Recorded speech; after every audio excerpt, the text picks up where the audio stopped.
Bonsoir tout le monde, ici Monsieur Cacahuète et Zou qui est derrière moi. Ce soir, donc, nous sommes vendredi 7 août 2020, il est 23h23. Ce soir, avec Zou et avec mon fils, on a regardé Le Roi Lion, le premier volume d'une trilogie. Donc, on a ce coffret où il y a 3 films Le Roi Lion, c'est un film d'animation, puisqu'il y a eu un remake du film avec des vrais animaux. Et puis il y a eu une mini-série, mais La Garde du Lion, je crois, mais ça je l'ai pas vu. Alors d'une trilogie si on veut, puisque le 2 c'est une suite directe, et le troisième en fait c'est le premier film revisité façon Timon et Pumba. Alors Le Roi Lion, donc ça c'est un film qui est culte, qui est archi connu, donc c'est on pourrait dire un classique, d'ailleurs c'est la mention classique. Je pense qu'au niveau de l'histoire, tout le monde connaît plus ou moins l'histoire et tout le monde l'a plus ou moins vu une ou plusieurs fois. Moi, c'est un film que j'avais vu au cinéma avec ma mère et mon petit frère. Donc c'était il y a un moment, c'est pas tout récent. Et c'est un film que j'ai beaucoup aimé. Après, j'ai dû le revoir plusieurs fois, que ce soit à la télé ou en cassette vidéo. Et donc voilà, donc on a le coffret DVD depuis quelques temps. Et puis finalement, on a décidé de commencer à regarder ce soir, et puis on regardera les autres films les prochains soirs. Alors, de quoi ça parle? Alors, je vais commencer par lire le synopsis. Redécouvrez enfin toute la majesté de ce chef-d'œuvre unique. Le Roi Lion, c'est l'histoire d'un destin, celui de Simba, jeune lionceau insouciant et turbulent, qui doit succéder à son père Mufasa, le très respecté roi des autres terres d'Afrique. Mais Simba va être poussé à l'exil par Scar, son oncle malveillant. Perdu et isolé des siens, le jeune lion va faire la connaissance de Timon et Pumba. Ces drôles de compagnons vont lui apprendre à voir la vie du bon côté grâce à une philosophie toute simple, Hakuna Matata. L'héritier du trône va néanmoins devoir faire face à son destin et reprendre sa place dans le cycle de la vie. Avec des musiques cultes et quelques-uns des personnages les plus populaires jamais créés, Le Roi Lion est une merveille à partager à tout âge et une œuvre indispensable pour compléter sa collection de films Disney. Oui, tout à fait. Durée du film 1h24, après plusieurs choix de langue, français, anglais, 2 choix de langue en fait, ou VO STFR tout simplement. Nous on a vu le film en VF, donc moi j'ai toujours reconnu le film en VF, donc voilà. Pour moi donc c'était voilà, c'était un choix assez évident. Et puis les musiques sont vraiment super, les doublages français et tout sont excellents. J'ai cru reconnaître un doublage français, alors je sais pas comment s'appelle le doubleur, donc il faudrait faire une recherche. Mais si vous avez vu le film Maman j'ai raté l'avion 1 et 2, je parle des 2 premiers, pas des suites qui sont après, qui sont loin d'être au niveau, mais les 2 premiers qui sont des films cultes. Et il y a 2 méchants qui sont appelés les casseurs flotteurs dans le premier film, et après les casseurs poisseux dans le deuxième film. Il y en a un des deux, donc celui qui est plus grand, qui a les cheveux un petit peu bouclés.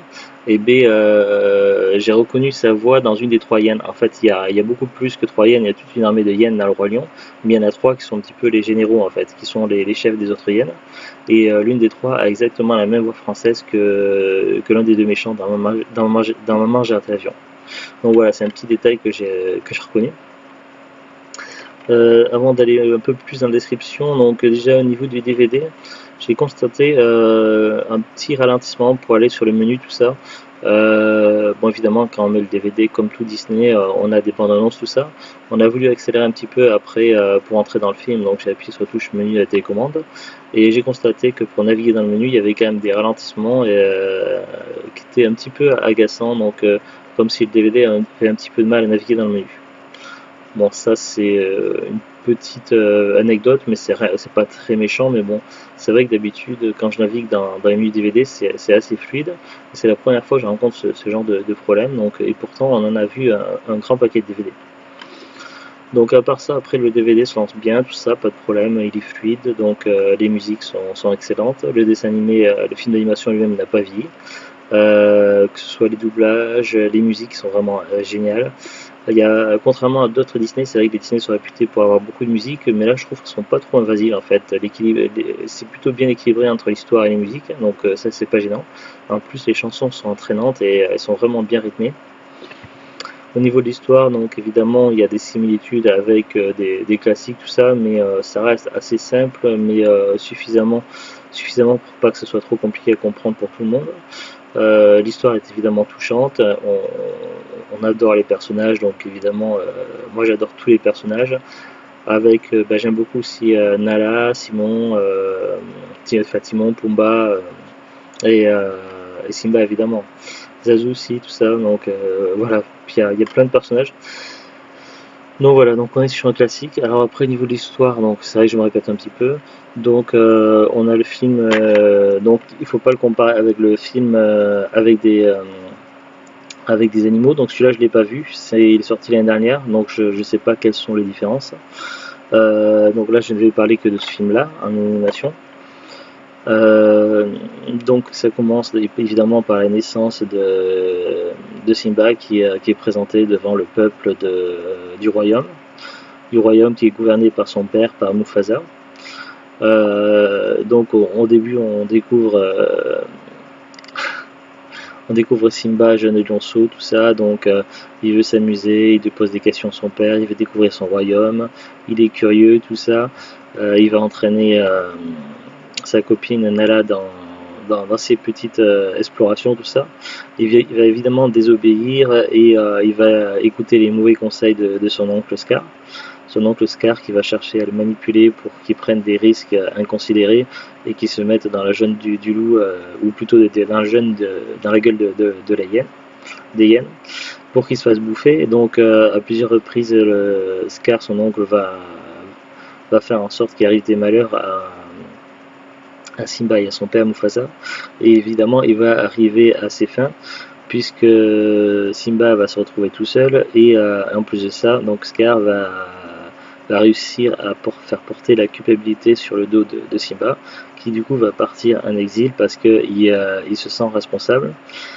Du coup, il va se retrouver tout seul et il va se faire deux amis, donc Timon et Pumba, donc un phacochère Pumba, et Timon c'est, je sais plus quel type d'animaux, mince. Un suricate, voilà, un suricate. Et du coup, il va apprendre à oublier un petit peu ses soucis, tout ça. Il va chanter avec eux une chanson, donc Hakuna Matata, et il va adopter ce rythme de vie, tout ça. Et puis le temps va passer, il va grandir, vieillir. Et puis ça va être la rencontre de son amie d'enfance, Nala, qui a elle aussi grandi. Et il va découvrir, il va apprendre que ça se passe pas très bien dans son royaume, et qu'ils ont besoin de lui, donc qu'il faut qu'il revienne les aider. Malheureusement, il y a son passé qui est un gros problème, et il va devoir affronter la réalité de son passé, de ce qui est arrivé, et il va devoir surmonter tout ça pour retourner dans le royaume et combattre Scar et l'armée de hyènes. Sachant que les hyènes, elles sont quand même assez marrantes, et même si elles sont présentées comme des personnages méchants, elles sont pas si méchantes que ça, et elles jouent le rôle qui est leur rôle dans la nature, d'une certaine façon, et elles ont quand même un système de valeurs, puisque quand Scar donc va les trahir, elles vont pas hésiter à se venger sur lui. Donc c'est qu'elles ont quand même un système quand même d'honneur quand même. Donc elles sont pas si mauvaises que ça en soi, et elles obéissent à un code quand même. Donc voilà un petit peu grosso modo l'histoire, et évidemment ça se termine par une fin heureuse, et puis la naissance d'un nouveau lionceau, donc le fils de la fille, oui. Parce qu'au début on ne le sait pas à la fin du film, mais on le saura après dans le prochain film, il s'agit de la fille de Simba et Nala. Voilà grosso modo l'histoire. Et vraiment, même si j'ai déjà vu le film, donc j'ai déjà vu plusieurs fois, et je m'en lasse pas, donc c'est vraiment un gros classique. Après, pour The Hobbit, c'est la deuxième fois, moi ça doit faire facile 5-6 fois que je le voyais. Alors dans les bonus, The Hobbit est un petit peu moins Disney que moi, mais après, du coup j'ai en fait découvrir certains qu'elle n'a pas connus. Mais là c'était pas le cas pour le royaume, on le connaissait déjà. Un bonus, donc retour sur la réalisation de ce film inoubliable présenté par Donna, donc ça n'a pas regardé les bonus. Je pense que les bonus sont peut-être un peu plus intéressants sur le troisième DVD, donc ça on vous en parlera plus tard. Donc voilà, il n'y a pas grand chose à dire de plus sur le DVD en lui-même. Donc nous on l'a eu dans un coffret, le coffret intégral, mais qui comprend les 3 films d'animation, ça ne prend pas en compte la série. Donc il y a un autre coffret qui existe avec la série, La Gare du Lion, je ne sais pas ce que ça vaut, si c'est bien ou pas. Donc ça c'est un coffret qu'on a eu gratuitement, enfin si on veut. Je l'ai eu en faisant un échange en fait. J'avais eu quelques lithographies, tout ça par un site internet de Disney. Et du coup, j'ai fait des échanges, j'ai changé mes lithographies contre des DVD. Et du coup, c'est comme ça que j'ai eu ce coffret Le Royaume. Donc voilà, pas grand chose de plus à dire là-dessus. Pour la disponibilité, donc il faut savoir donc que les coffrets, donc le Roi Lion, tout ça, donc que ce soit le DVD tout seul à lui-même, on peut le trouver, je crois, plus ou moins tout au long de l'année, à différents prix. Parfois, il y a des promotions si on achète 2 ou 3 DVD Disney. Mais les coffrets en général, ils ne sont pas présents dans les hypermarchés, sauf en période de Noël.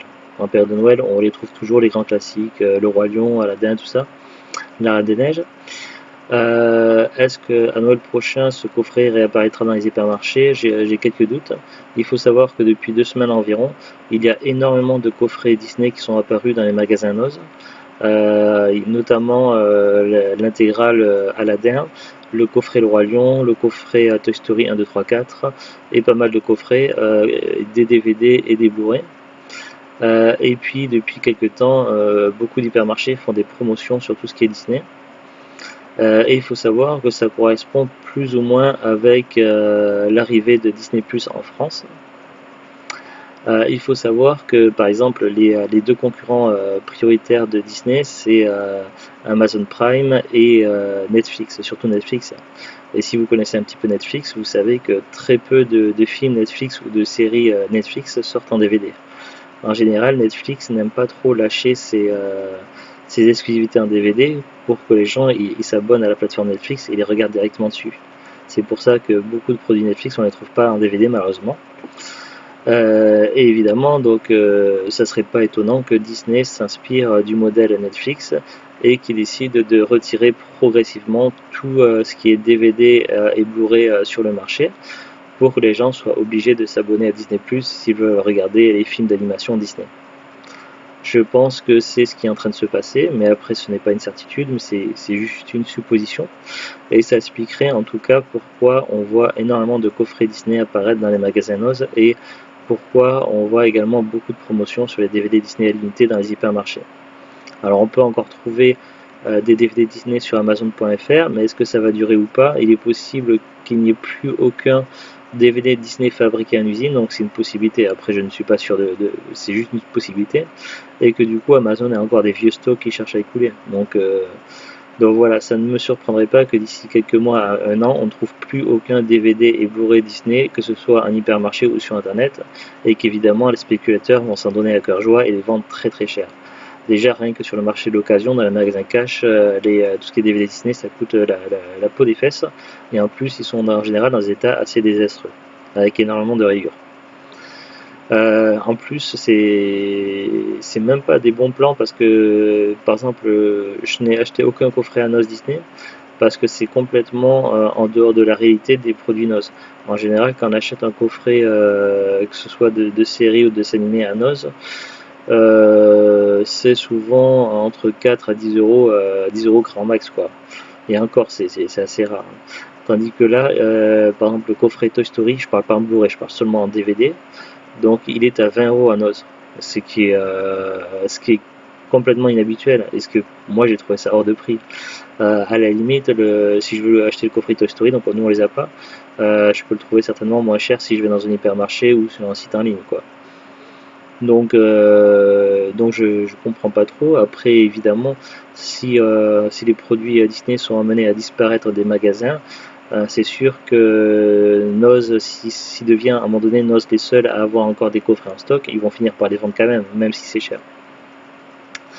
Mais voilà, donc il est possible que l'on arrive avec le temps, avec les mois à venir ou les années à venir, à une pénurie de DVD Blu-ray Disney de façon à ce que tout le monde soit obligé de payer Disney+. Donc voilà, ça ne me plaît pas du tout, mais c'est ce qui risquerait d'arriver très bientôt.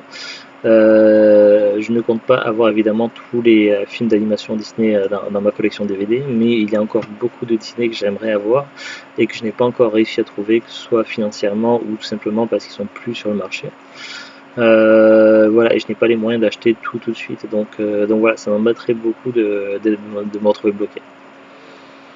Donc voilà, donc après si vous cherchez le DVD sur Amazon, à l'unité il est vendu à 13,95 €, le premier film Le Roi Lion, et si vous prenez le coffret il est à 19,99 €. Du coup ça revient moins cher de prendre le coffret que des 3 films, que d'acheter, que de mettre 13,95 13,95 pour un seul film quoi. Et après il est en précommande. Donc apparemment ils ont plus de stock du coffret Le Roi Lion intégral, et ce serait une précommande, ça devrait revenir à partir du 14 octobre 2020. Donc s'il y a une précommande, c'est que soit ils vont avoir des... Ça dépend comment ils utilisent le terme de précommande sur Amazon. Est-ce que ça veut dire qu'il y a d'autres produits donc, qui sont en cours de fabrication et qui vont être arrivés, ou est-ce qu'ils ont commandé des stocks et qui sont quelque part et qui vont récupérer de chez eux et puis redistribuer? Je ne sais pas trop, mais voilà, j'aimerais bien que Disney ne se la joue pas à la Netflix et à bloquer le marché de façon à ce que les gens soient obligés de s'abonner, quoi. Ça me plairait pas du tout. En tant que passionné DVD et collectionneur, ça m'embêterait beaucoup. Donc j'espère que c'est pas ça qui est en train de se passer. Après, pour des petites informations donc, sur Le Roi Lion, alors le film d'animation est sorti en 1994. Donc là, je suis sur la fiche Wikipédia. D'ailleurs, ça me fait penser, alors je sais pas s'ils en parlent, mais moi j'ai trouvé une référence au film d'animation Qui veut la peau de Roger Rabbit. Donc ça c'est un film culte de mon enfance, je sais pas si vous connaissez. Je l'avais en cassette vidéo quand j'étais gamin, et je l'ai vu un nombre incalculable de fois. Et à un moment donné, donc on a une scène dans Le Roi Lion où on a les hyènes qui attrapent Zazu, donc le toucan, qui sert un petit peu de chaperon pour les deux lionceaux, pour Simba et Nala. Et à un moment donné, donc on a les hyènes qui veulent faire cuire Zazu, le toucan, et ils vont le mettre dans une espèce de trou de volcan, tout ça en fait, pour le faire cuire quoi. Et je sais plus quelle expression qu'ils disent, mais il dit non, pas ça, tout ça. Et à un moment donné, donc on voit qu'il se brûle les fesses, le toucan, et il s'envole très loin en hauteur. Et ça fait penser beaucoup à une scène de Qui veut la peau de Roger Rabbit, où justement le lapin ne veut pas aller dans la trempette en fait, et fait tout pour éviter d'aller dans la trempette. Et à un moment donné, donc je sais plus, je crois qu'on voit le lapin de Roger qui s'envole dans les airs et qui part loin. Donc j'ai vraiment l'impression que c'est une référence à Qui veut la peau de Roger Rabbit. Vous allez me dire, c'est vrai qu'il existe des clins d'œil et souvent des références dans différents Disney, mais Qui veut la peau de Roger Rabbit, c'est pas un Disney. Eh bien si, justement si. Il se trouve que tous les Disney ne sont pas forcément affichés Disney. Il a été produit par Disney, mais après ils ont voulu faire un truc séparé ou quoi. Enfin, j'avais vu l'information quelque part. Mais voilà, c'est un petit peu comme un film qu'on a vu il n'y a pas très longtemps et que j'ai découvert en fait que ça avait été financé par Disney, mais c'était pas affiché Disney. Donc voilà, Disney n'a pas forcément toujours voulu afficher. Mais pour Qui veut la peau de Roger Rabbit, en fait, ils estimaient le contenu un peu trop mature, un peu trop provocateur. C'est pour ça qu'ils voulaient pas l'afficher sous la licence de Disney. Mais c'est bien un Disney quand même. Et donc pour moi, j'ai l'impression qu'il y a une référence. Enfin, c'est comme ça que je l'ai vu. Alors, Wikipédia, qu'est-ce qu'ils nous disent? Ils nous disent qu'il y a eu 2 suites. Donc, Le Roi Lion 2, L'honneur de la tribu, sorti en 98, et Le Roi Lion 3, Hakuna Matata, sorti en 2004, lui directement en vidéo. Et puis, il y a eu des séries télé qui passaient dans le Disney Club, je crois. Donc, je les regardais un petit peu à la télé quand j'étais jeune et j'aimais bien. C'est dommage, évidemment, c'est pas trouvable en DVD. Mais voilà, Disney faisait ça souvent dans le Disney Club à l'époque. Il y avait, je sais plus, c'était sur la 2 ou la 3. Il y avait beaucoup de dessins animés qui étaient tirés de films d'animation Disney qui étaient vraiment très très sympas. Il y a eu par exemple la série animée Toy Story qui était centrée plutôt sur le personnage de Buzz l'éclair. Il y a eu la série animée sur la petite sirène, il y a eu la série animée sur le Roi Lion, enfin sur plein de trucs comme ça. Là c'était plutôt sur Timon et Pumba. Donc voilà, donc ça c'est des trucs qui n'existent plus malheureusement. Après donc il y a eu une comédie musicale au Roi Lion qui a été créée à Broadway en 97. Pas mal de références, et puis il y a évidemment un remake qui est sorti en animation 3D avec des animaux, tout ça. Là, sorti en 2019, donc ça je l'ai pas vu. Donc sur la fiche Wikipédia, il parle du synopsis, des personnages, la fiche technique, tout ça. Nouvelle version. Alors ils disent qu'il y a une nouvelle version. Cette version est sortie directement en DVD en 2003. La modification la plus notable est la scène du rapport matinal de Zazu, qui se fait désormais en chanson. Ah ouais. Ouais, effectivement, maintenant que... Ouais. Mais d'autres scènes ont été également retouchées. C'est le cas de l'apparition des crocodiles durant la chanson Je voudrais déjà être roi. Le dessin de ces derniers est en effet plus rendu que dans l'original. Oui, il m'a semblé voir quelques modifications, ça m'a un petit peu étonné, parce que j'avais connu les anciennes versions. J'ai l'impression que c'est un petit peu le syndrome Star Wars, où évidemment le progrès a mené de nouvelles technologies et que du coup certaines scènes ont été retouchées et ça a fait scandale dans Star Wars. J'ai l'impression qu'ils ont essayé de la refaire un petit peu dans le style Radion, de retoucher des choses. Donc je pense qu'on a la nouvelle version. Et c'est vrai que pendant un temps, donc au début des DVD, je crois dans les années 2000, beaucoup de classiques de Disney n'étaient plus trop en DVD, n'étaient plus édités par Disney, parce qu'ils avaient décidé de les stopper pendant un certain nombre d'années, je sais plus, c'était pendant 8 ans, 10 ans, un truc comme ça, sans expliquer pourquoi. Et après, certains de ces films d'animation ont été retouchés en DVD sur les nouvelles versions. Donc est-ce que Disney s'était donné du temps pour remodifier certains films d'animation? Donc c'est bien possible. Mais il y a eu une histoire là-dessus, je m'en souviens encore, mais ça date. Après par les voix françaises, alors Simba enfant, Simba adulte, je cherche les hyènes moi. Alors Sarabi, Shenzi, Baza, je crois que les hyènes c'est ça, Sarabi, Shenzi et Banzai. Donc il y a Nicole Rocher, Marie-Christine Dara et Michel Mella. Michel Mella, c'est celui qui fait Banzai. Il y en a deux qui ont des fiches. Et il y en a une qui n'a pas de fiche Wikipédia. Ah non, Sarabi, c'est un autre. Non, c'est Shandy, Banzai et Ed. Voilà, c'est les trois. Les trois hyènes. Alors, on va voir dans les doublages. Doublage film pour Mike. Elle a fait du Woody Goldberg, tout ça. Donc, non, je pense pas que c'est elle qui fait la voix dans Maman, j'ai raté l'avion. Alors, Michel Mella. C'est un chanteur de générique, donc ce serait peut-être lui. Alors, film. Voilà, il a doublé Joe Pesci. Dans Joe Pesci, c'était un des deux personnages, il me semble, si je ne me trompe pas, dans Maman, j'ai raté l'avion. Donc là, il cite pas Maman, j'ai raté l'avion, mais parce que la fiche Wikipédia est peut-être pas complète, mais à mon avis, c'est bien ça, j'ai reconnu la voix. Quoi dire de plus? Donc là, il parle des chansons du film, des reprises et parodies, des récompenses. Il y a eu beaucoup de récompenses, beaucoup de nominations. Donc voilà, et date de sortie vidéo, vente.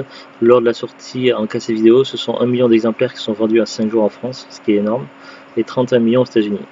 Ce nombre de ventes a fait de ce film le plus vendu de l'histoire en format VHS, avec un total de 32 millions de ventes aux États-Unis et 3,4 millions de VHS vendus en France d'après le CNC. Après, ça parle des origines de production, de la sortie cinéma avec un public, analyse du film, controverse autour des origines du film. Plusieurs médias ont relaté de nombreuses similitudes entre le film de Disney et l'œuvre intitulée Le Roi Léo. Effectivement, il y a eu une grosse controverse là-dessus. Et j'aimais beaucoup la série d'animation le Roi Léo et surtout le retour du Roi Léo. J'aimais beaucoup ça quand ça passait à la télé. Et c'est vrai qu'il y a pas mal de similitudes, donc on pourrait penser presque au plagiat. Il y a également des controverses quant au contenu idéologique du film. D'après plusieurs analystes, on cru déceler dans le Roi Lion en contenu idéologique. Bon, après, il y a tout un long paragraphe, donc ça, je ne dirai pas. Controverse d'un message subliminal. Ouais, donc ça, c'est vrai, dans beaucoup de Disney, il y a pas mal de vidéos sur YouTube que vous pouvez trouver où ça parle de fameux messages subliminaux dans les films d'animation Disney. Est-ce que c'est vrai ou est-ce que c'est des faux pour faire parler, pour faire du bruit? Difficile à dire. Après, il y a pas mal de choses autour du film. La phrase de Hakuna Matata est grammaticalement incorrecte en Swahili. Cela signifie littéralement des ennuis neigent pas. Mais la production pensa que cette tournure euphonique, utilisée dans certaines chansons au Kenya et en Tanzanie, sonnerait mieux. Après, il y a pas mal de références. Après, c'est très très long, c'est pour ça que je ne vais pas tout lire. Ça parle également des écosystèmes. Il y a eu des séries télé, des jeux vidéo. Il y a un jeu vidéo en 99 d'atelier de jeu et le jeu vidéo Le Roi Lion en 94 qui a été sorti sur plein de formats. Moi je l'avais sur la première Nintendo, donc la Nintendo Entertainment System comme on disait en France. Beaucoup maintenant disent la NES parce que c'est le nom à la mode pour le rétro, mais savoir que non, parce que NES c'est les cartouches NES ou la console NES, c'était le nom utilisé pour la version américaine de la Nintendo, la première Nintendo. et pour au Japon on disait une Famicom. C'est la contraction de Family Computer en fait, console de Famicom. Mais voilà, donc la première Nintendo, ça s'appelait la Nintendo Entertainment System, et c'était chiant, donc on lisait tout simplement Nintendo à l'époque. Mais c'est vrai que maintenant, depuis le rétro et le rétro gaming, tout le monde dit NES, alors que c'est pas vraiment le terme exact. Mais bon voilà, je l'avais sur la première Nintendo, et il était vraiment pas mal, le jeu vidéo bien sympa.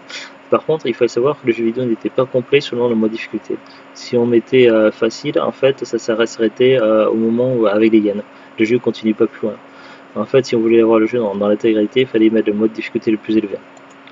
Donc ça, c'était le côté un petit peu chiant du jeu sur la Nintendo, mais il était vraiment bien sympa. Après, il me semble que les versions sur les consoles 16 bits étaient plus contenaient plus d'éléments, étaient plus riches et plus intéressantes. Donc moi, je l'ai pas connu sur Mega Drive et sur Super Nintendo, mais il me semble que ces versions-là étaient encore meilleures que celles de la version NES. Enfin, Nintendo, quoi. Ouais, même moi, je dis. Il y a eu des parcs d'attractions, pas mal de références également. Voilà. La fiche Wikipédia est très complexe si vous voulez en savoir plus. Et puis voilà. Bah, sur ce, donc je vous dis à très bientôt, une bonne soirée, un beau week-end. Au revoir. Bientôt, au revoir.